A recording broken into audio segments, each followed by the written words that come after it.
Matthew chapter 28 verse 18 to 20.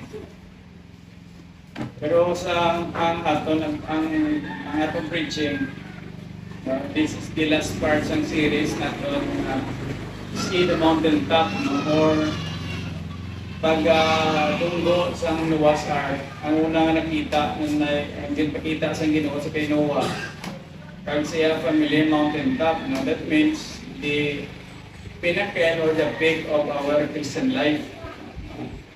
And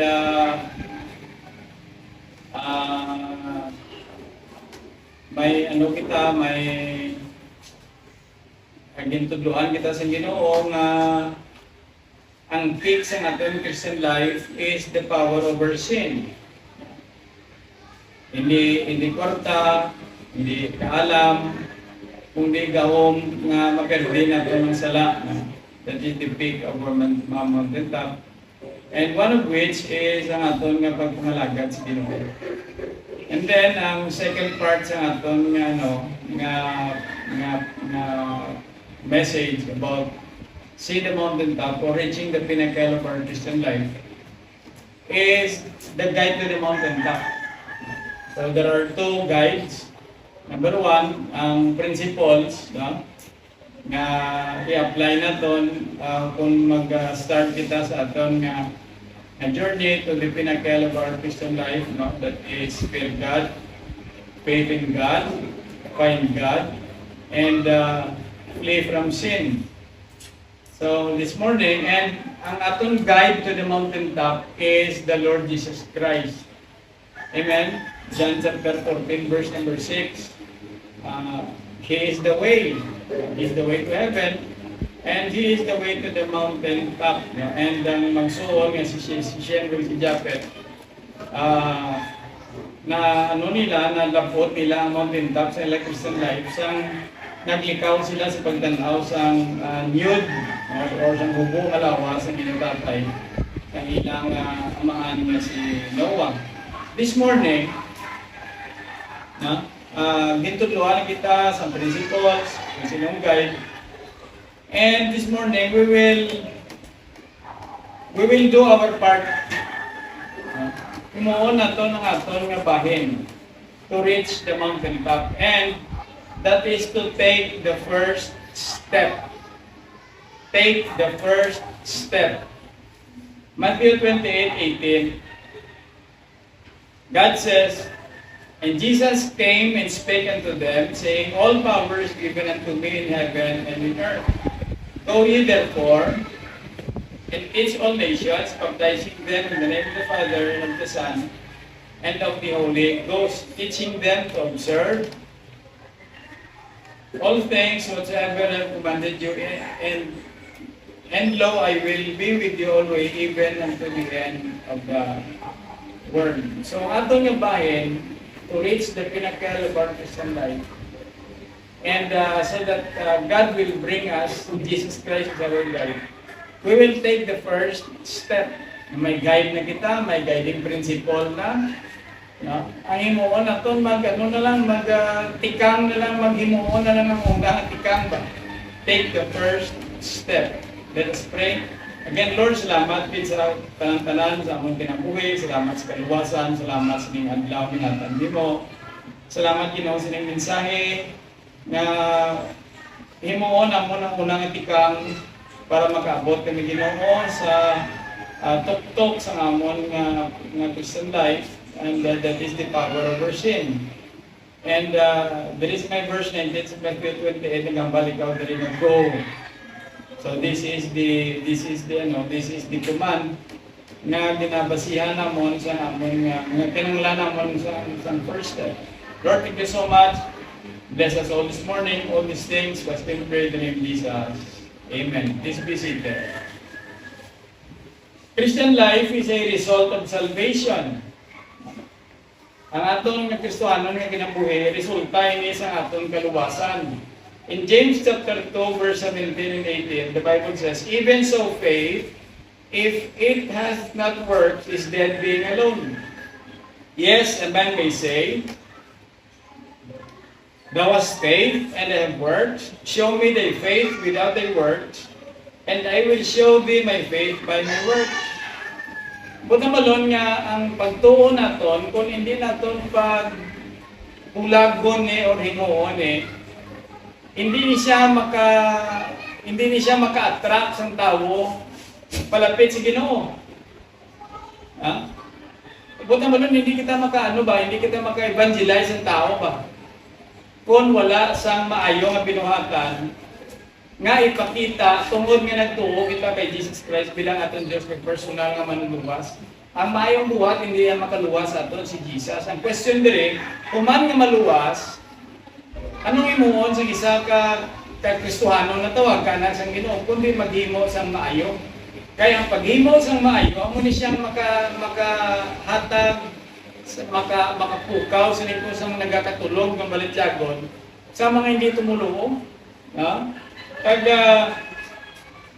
A saved person will always display good character.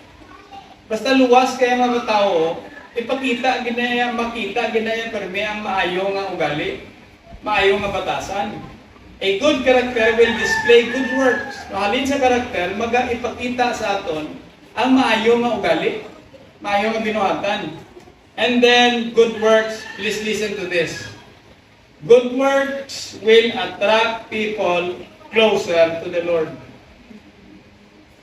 Good works will attract people closer to the Lord. No? In fairness, sa kay Eljan, narili siya. Kabalo naman kamo kinabalik-balik kung yung istorya ni Eljan. Pero inspiring, di ba?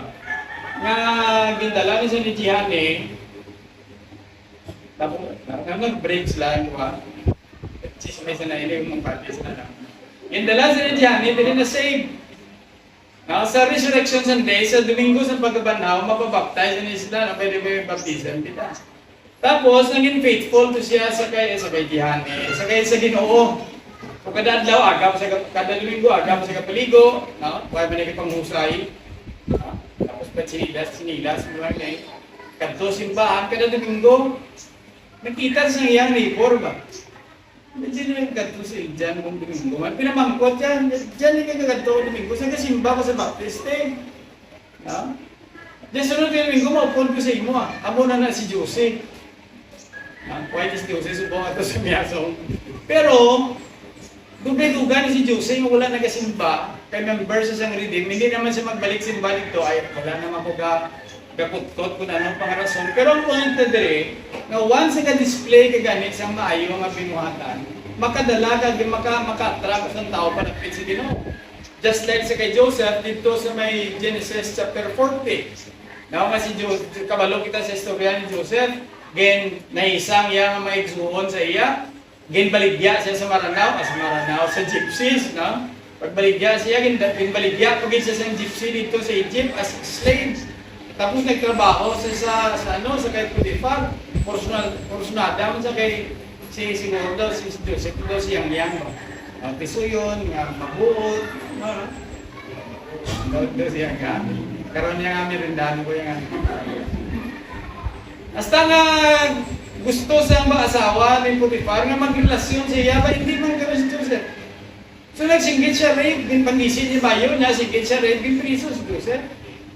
Pero sa sunod na sa prisuhan si Joseph, nagtinunto man ng butler sa hari, ng butler kag ang baker. Ang butler ang munang tig-serve sa drinks o sa kuha ng baker, himo pinapay, no? Siguro kay Yaga, sa or sa pensyani, sa mga nag-obrahing kuha sa biro ba. Nagtinunto sila, nagdamgo man. Siya ikaw baker, siya ikaw ginkaon. Yan, nagdamgo ko Joseph. Siya, ikaw baker, siya nga mapatay ka kay ginpangkaon mo sang ibon ng kuwan, ng iyang pinapay. Yan, ikaw yung butler, ano kung damgo sa butler. Basta ang interpretation nyo, siya pabalikon ka. So, nagbalik ang butler dito. One night, nagdamgo ang Pharaoh. Pagdamgo sa Pharaoh, hindi ko maintindihan akong damgo ba? No? Nagmarites siya sa iya sa iya butler.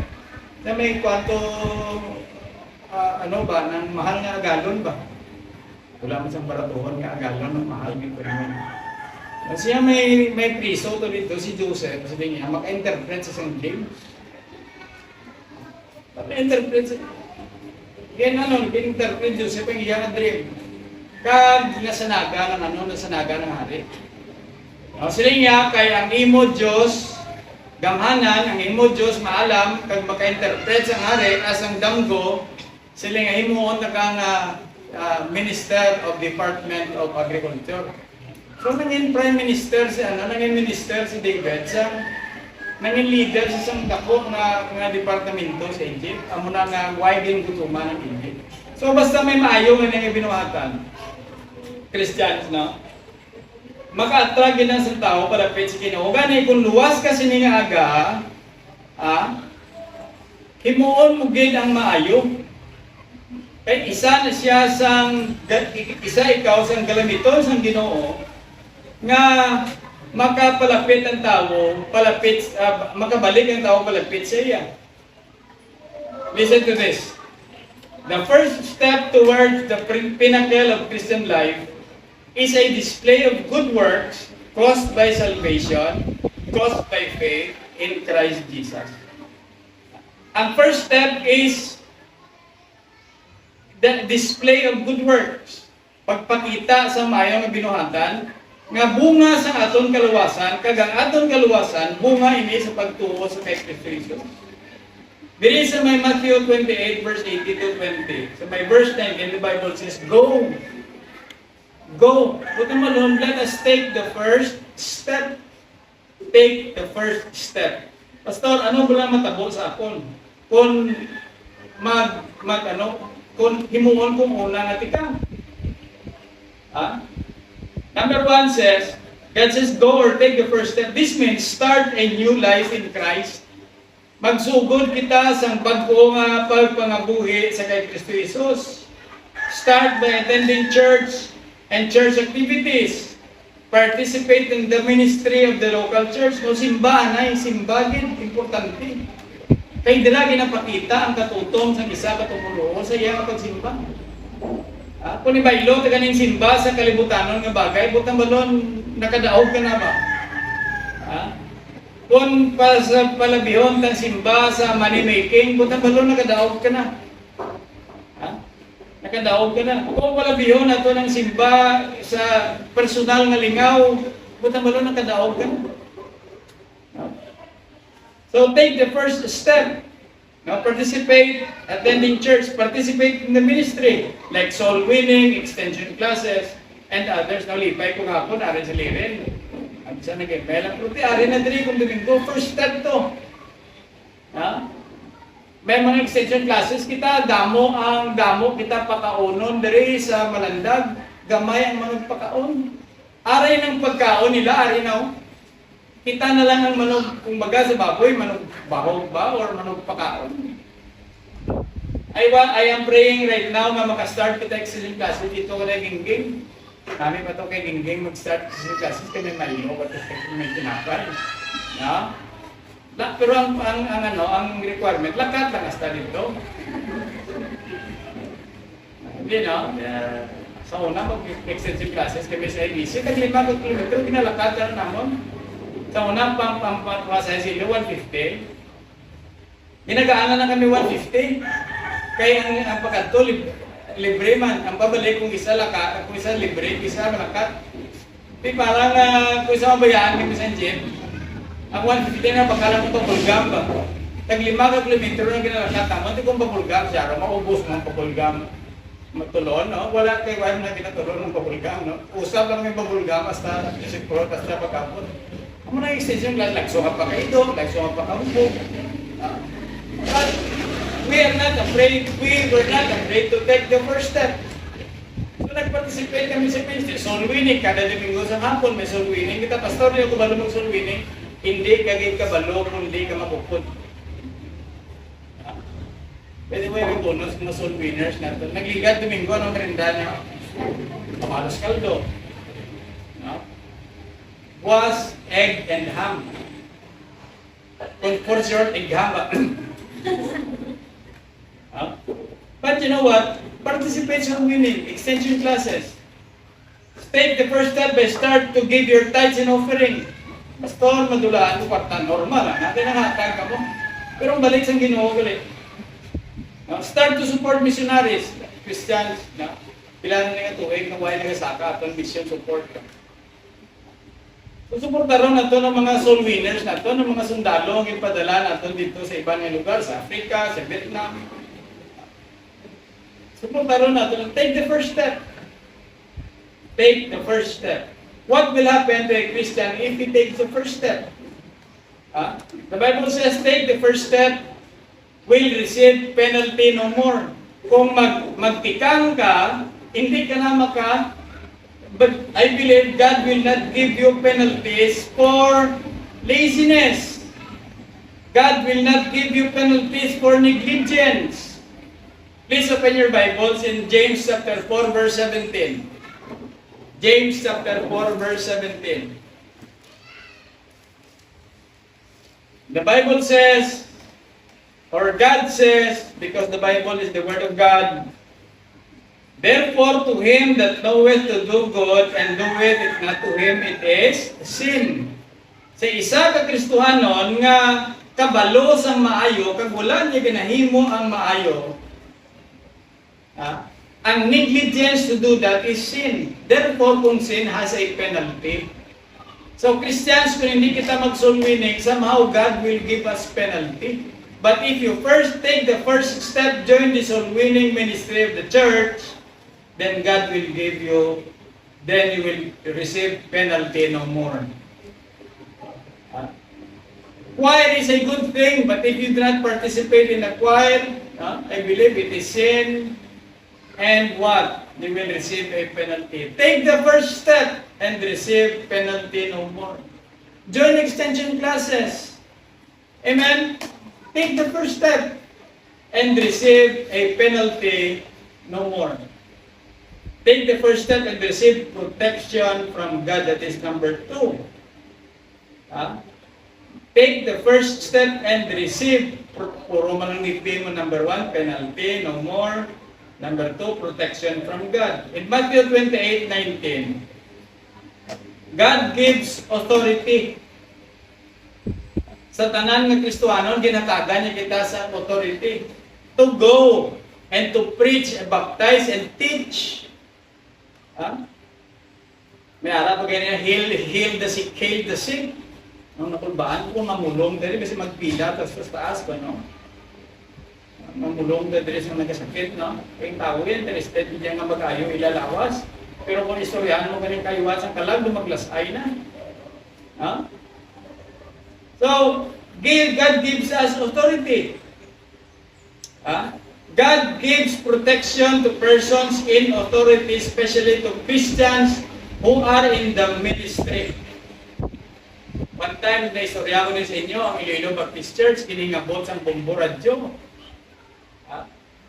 Pero God gives authority to Iloilo Baptist Church to preach. Therefore, Iloilo Baptist Church entitles a protection. Subong may gitpermahan ang Bombo Radyo na sa kapisanan broadcaster ng Pilipinas, nga kung himuon nila yung liwat ilang sala, then ipasira sa KBP ang Bombo Radyo. So subong mula na sila lang. Why? Because God gives protection.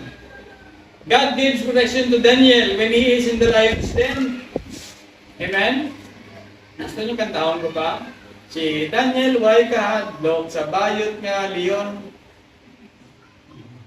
Bayot nga leon. So, wala sa madlok, nag-pray siya, ginbutang siya dito sa lion's den. Nagneguhay sila sa lion. Now, after sa ito, kabalo ka mo kung anong income generation ni Daniel. Nagpatindog sa serpos. Damo naman sa migong lion. Yeah, Che Marites mo na yan. So, anay sang kaagahon, ang hari nagsiling, Daniel din ka. Ano sabi ni Daniel? Ari ako, malipayon ang Kristo. Nakanta niyo na ay? Wala? No, back to the basic. Basic na. Bisanda mo alang tuson, nag-aalagad, nagapadayon, kung si Jesus aton sundon, hindi niya kita pag lumatugon na lawan niya na pagbayaan ng manluluwas nagsiling, kita tanan iyapadalon sa balay nga langit nun. Hallelujah, praise the Lord. Balay, tapos sundan sa balay ko sa langit, nagaigpat-igpat ko nilunggo. Kung si Buano kasi nagsindak na. Ang bukan sa English, hindi na may iba doon. Para na ng mga Amerikano.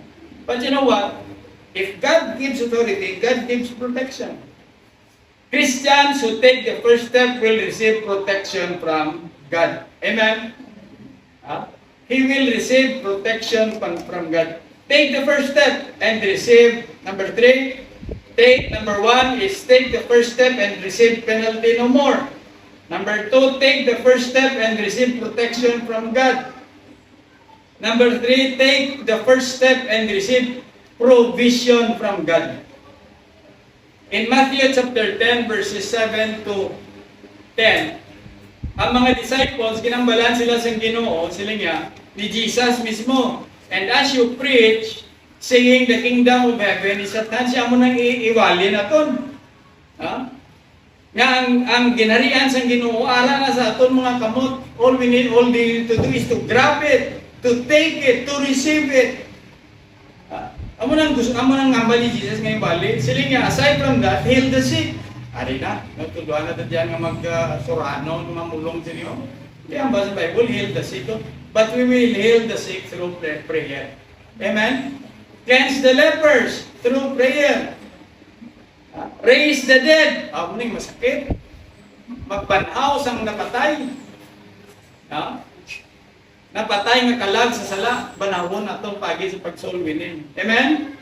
Pero kung gaan kita sa ginusang gaw, mga banaw sang napatay, di. Iyan na yan. Pero I believe nga ang napatay, ang patay diri, although literally dead person, pero ang napatay diri is dead in sin. Siling ang balang sulatan diri, freely you have received, freely give. Provide neither gold, nor silver, nor brass in your purses, nor scrip for your journey, neither 2 coats, neither 2 shoes, nor stoves, nor the workman is worthy of his meat. Hindi ka mong dala bisan ano. Why? Because God will provide. Amen? God will provide. God will provide the needs of the Christians in the ministry.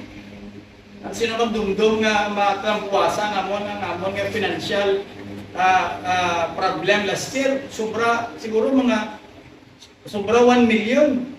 But you know what? God provides. And it is not only with me.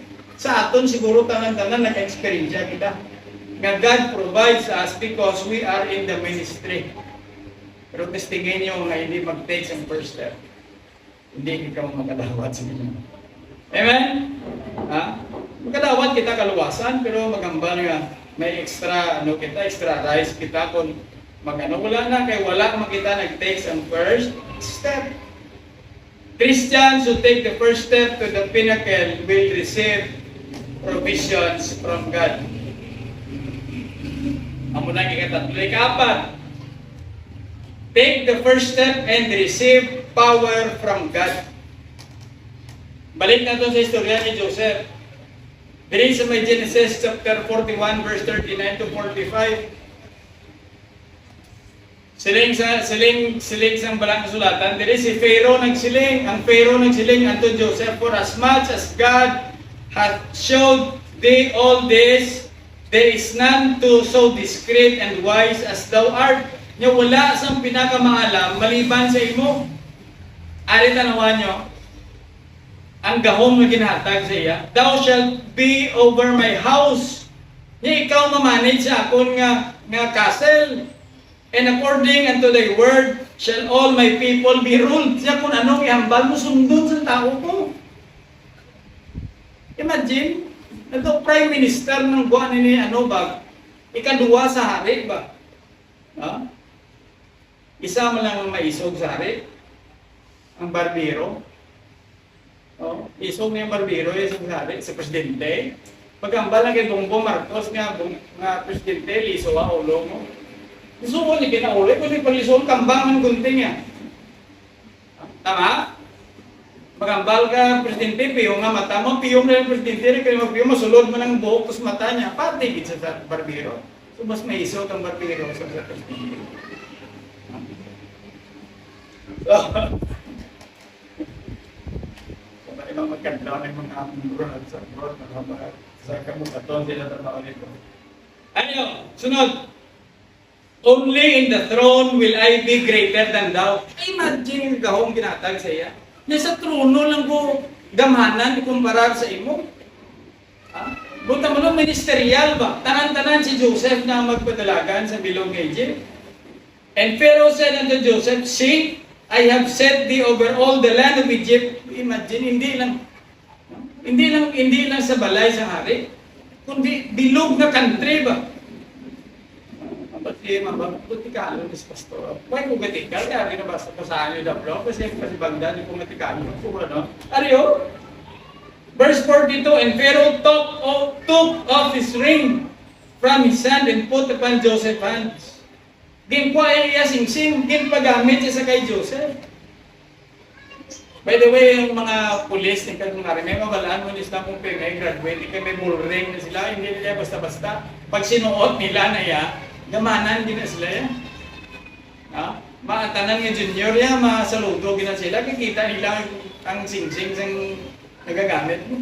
Sa hari, ang na, ang Santo Papa, pinakataas ang posisyon sa Katolik, ang seal na nga ginabutan sa mga sulat, may patuluan sa kandila ng apulawa, ana na sang sing-sing niya, stampahan sang sing-sing. Pag nakita na nga may sing-sing ka Santo Papa, hindi mo na pwede mabuksan, dapat ihatag niya ng katungkil.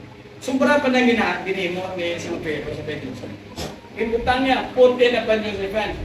Ano ba kayo sunod? And arrayed him in vestures of fine linen, and put a gold chain about his neck.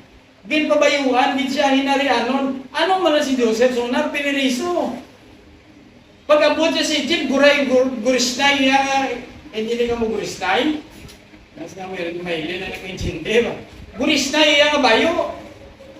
Kaya ginpang gisi-gisi, sang iya nga mga utod, kagin sausaw sa dugo, sa wolf. Dugo sa sapat. Pero sang nagpakita si Joseph sa mahing binuhatan, he took the first step. Ba nakalipay si Joseph? Naka-Gucci na siya, naka-Hermes, naka-Louis Vuitton, no? Formato na kayo ba? No? Kaya mo nang promisa sa Panginoon kung makhatag mag-ipong sa Panginoon kita.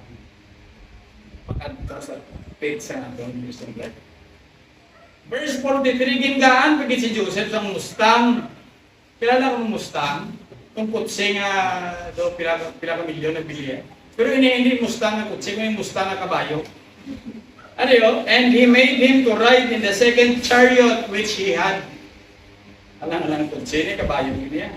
And made him ruler over the land of Egypt. And Pharaoh said unto Joseph, I am Pharaoh, and without thee shall no man lift his hand or foot in all the land of Egypt. Wala si may matandog sa imong dili bisang pitik.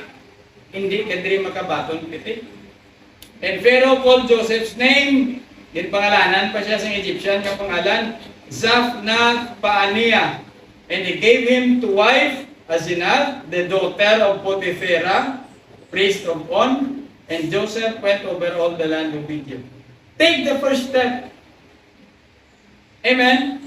And God will give you power. Number 6, take the first step and receive the promise of God. Promisa sang Ginoo. Ini ang promisa, makita nato ni kan mahimo ato ng first step kung may pagsali kag may pagtuo kita sa Ginoo. Ang tawo nga wala nagahimo sa first step niya, kulang na siya sa pagsali. Kulang na siya sa pagpati sa promisa sang Ginoo sa iya. Tanawan niyo Matthew 28 verse 20. Teaching them to observe all things whatsoever I have commanded you, and lo, I am with you always, even unto the end of the world. Amo ning promisa sang Ginoo sa aton. Updan niya ta. Amo na nga bisan bisan pila ka balite aton agyan, bisan pila ka bubog aton agyan, bisan pila ka bagat aton agyan. Hindi kita madlok ang Ginoo pud. Ha? The Lord is my shepherd, I shall not want. Mabasahan niyo na Psalms 23. Giyahan kita sa Ginoo, tagay kita sa proteksyon. Ang obrahon naton, just take the first step. Amen. Just take the first step. Galatians chapter 3 verse 22. Galatians chapter 3 verse 22. But the scripture hath concluded all under sin, that the promise by faith of Jesus Christ might be given to them that believe. Faith of Jesus Christ. Conditional yung word nga may ihatag ni Jesus ang iya promisa sa linya kung magtuo kita sa iya, kung magpati kita sa iya. Christian, take the first step. You will never reach the pinnacle of your Christian life unless you take the first step. In order to arrive at the peak, take the first step. Go! Let's pray. Lord, thank you so much ining aga. Salamat ni Lord sa iyong mensahe.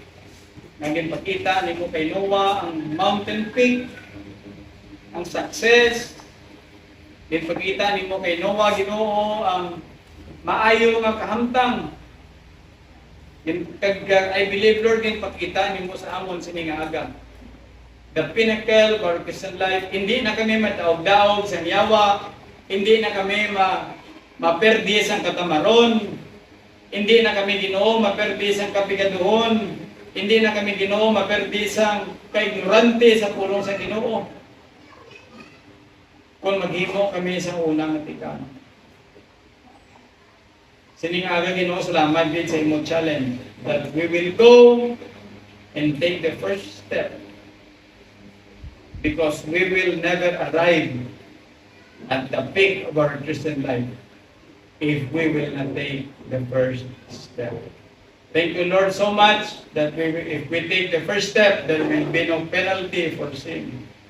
We will receive provision, we will receive promise, we will receive protection,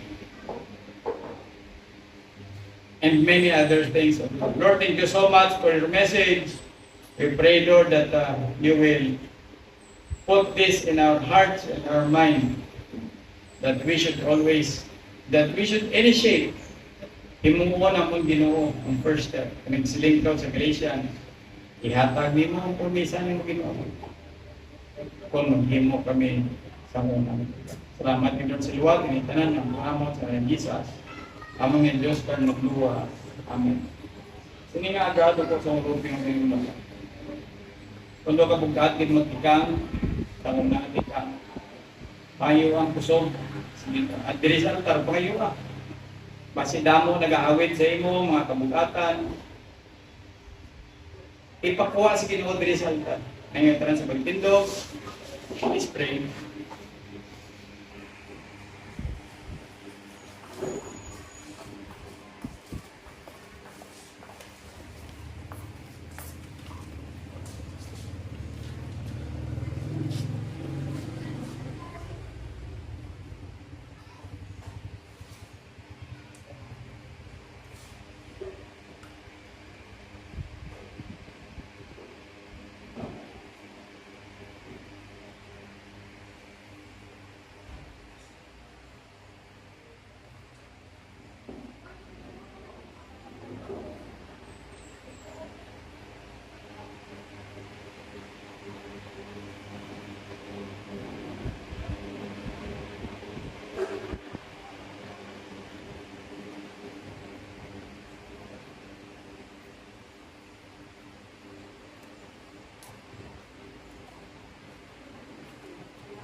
Salamat amay ng mga mula ngayon sa mga aga.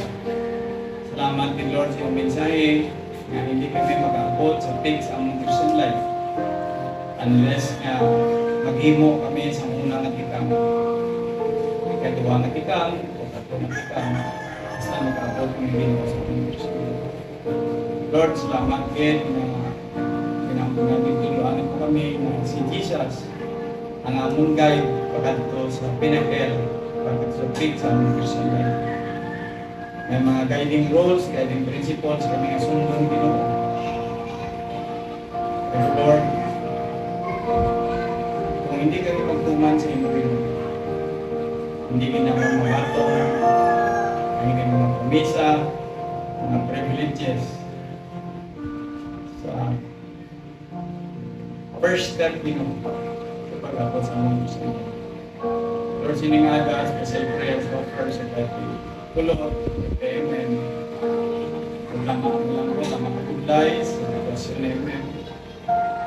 Ang arap Ginoo, mapati ko nga ikaw maghatag sa solusyon sa tanan mo, amen. Pag-indin sa amen, sa tanan mo ng mga asawa, kay siya mga pinagpusan, kay Dito, kay Manong Sabron, kay Yen, kay Lise, kay Kulong, sa mga bicolor, sila akong eskwela, kay Mambot, sa kay Manban, kay sa akong ng Ginoo na ang mga. Lord, sa kabay pa nga hindi kami makuntat sa pagkang, basta hindi kami makaabot sa pinakataas o pinaka-peak or pinnacle sa among Christian life. Kaya Lord, puliti kami, itanan ang maramot sa Jesus, sa mga Diyos kang manigua. Amen.